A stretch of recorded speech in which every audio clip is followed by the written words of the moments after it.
On August 13th, 2018, Chris Watts murdered his pregnant wife and two daughters. He buried Shanann in a shallow grave at an oil field 40 miles from their home. He put 4-year-old Bella and 3-year-old Cece inside crude oil storage tanks. Then he drove home, called the news, and cried on camera. He said, "Whatever happened to her, I hope she's somewhere safe." He did not cry when the cameras stopped rolling.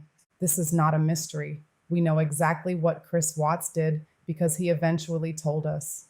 What makes this case different, what keeps people up at night, is the question of how a man looks into a camera and performs grief for a family he destroyed 5 hours earlier, and the question of what his 4-year-old daughter said to him in the dark before he put her in the tank. Let's go back. Shanann Watts was the kind of person who filmed everything. She had 80,000 Facebook followers. She posted videos of the girls eating breakfast, videos of road trips, videos of herself laughing with Bella and Cece in the backyard of their house in Frederick, Colorado. She sold Thrive supplements. She was warm and relentlessly upbeat, and the kind of mother who made her kids feel like the most interesting people in any room. Bella was 4, serious, watchful, older than her years. Cece was 3, constant motion, constant noise, always laughing. Shanann was 15 weeks pregnant with a boy. They had a name ready, Nico. Watching those videos now, knowing what you know, is one of the hardest things true crime puts you through. She didn't know. The girls didn't know. The camera didn't know. Chris knew.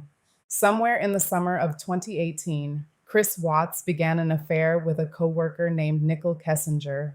He told her he and Shanann were separated, that the marriage was over, that things were moving toward resolution.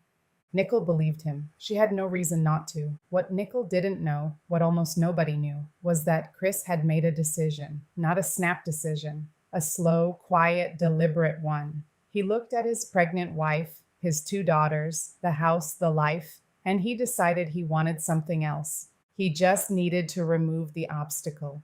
Shanann had been on a work trip to Arizona for 4 days. On August 13th, 2018, at 1:48 in the morning, a neighbor's security camera captured her coming home. She rolled her suitcase up the front walk and went inside. Chris was awake. What happened next is documented in his own words from multiple confessions. He strangled Shanann in their bed. She was 15 weeks pregnant. She was asleep. Then he went down the hall. Bella woke up. She saw what was happening to her sister. She looked at her father. She said, "Daddy, no." Those are the last words Bella Watts ever spoke. We know this because Chris told investigators himself in his second confession more than a year after the murders. At 5:17 in the morning, Nate Tranastic's security camera recorded Chris loading his company truck. Several trips, a large object under a moving blanket.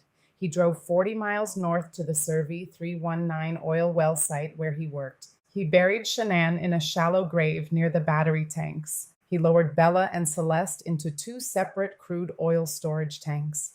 Then he drove to work, talked to coworkers, was normal. Then he drove home. Then he called the news. Shanann's friend, Nicole Atkinson, had dropped her home the night before. They'd hugged outside. She'd watched Shanann go inside. The next morning, Nicole texted, no response. There was an OB appointment. Shanann missed it. Nicole drove over, knocked, nothing. She called the police. Officer Scott Coonrod found the house unlocked. Shanann's phone inside, her purse, her medications, the girl's car seat still in Shanann's car in the garage. Nothing suggested she'd left voluntarily. They called Chris back from the oil site. He arrived calm, cooperative, told police Shanann had probably taken the girls to a friend's house. Every officer present would later describe him as strangely unbothered for a man whose pregnant wife and toddlers had vanished overnight. Then the cameras arrived. He sat down and talked about Shanann and Bella and Cece, voice even, eyes dry. He said he just wanted them home. Whatever happened to her, he hoped she was somewhere safe. People noticed, not just viewers at home. The detectives noticed this was not a man in crisis. This was a man doing an impression of one. But he kept going because he had almost pulled it off. Almost. Investigators pulled Nate Tranastic's security footage. 5:17 a.m. A man loading a truck, several trips, a large item under a blanket. before Shanann was reported missing, before anyone called police, before the story of a vanished family had even begun. The FBI joined, the Colorado Bureau of Investigation joined. A warrant was issued for the Cervi 319 oil well site. On August 16th, 3 days after Shanann came home, they found her body in the dirt near the battery tanks. Then they searched the tanks themselves. Retrieving Bella and Celeste from the crude oil required specialized equipment. The site is flat and open, and in August, it is very hot in Colorado.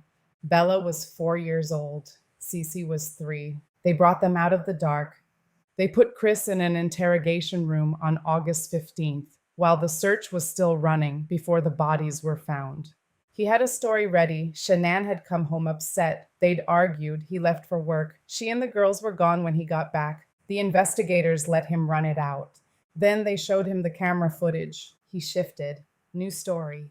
He claimed he had watched Shanann strangling Cece, that he reacted, that he grabbed Shanann in a blind rage, and when he came back to himself, she was dead and the girls were already gone. He was describing himself as a man who had reacted to something unthinkable. The physical evidence made it impossible. The timeline made it impossible. The way the girls were found made it impossible.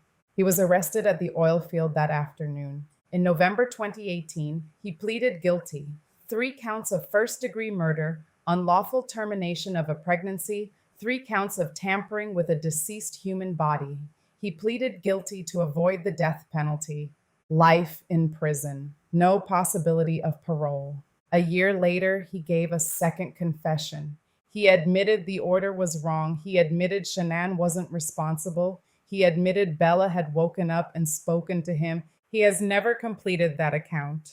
Bella was found inside an oil storage tank. Investigators believe the evidence suggests she may have been alive when she was placed inside. There is no version of that sentence that is easier than it is. Shanann Watts was 34 years old. She filmed thousands of hours of her life because she was proud of it, proud of her girls, proud of the family she built. Those videos are still on the internet. You can watch Bella and Cece in them. You can hear them. Bella was 4, Cece was 3, Nico was never born. Chris Watts is in a Wisconsin correctional facility. He has given interviews from prison. He has written a book. He has spoken about finding God. Shanann's family has asked over and over that she be remembered as she was, not as a victim, not as a case, as a mother who loved without reservation, who put her family on the internet because she was proud of them, who came home at 1:48 in the morning and went inside and did not know what was waiting for her. Her name was Shanann Watts. Remember her. This has been Crimson Files. Subscribe. New case every week.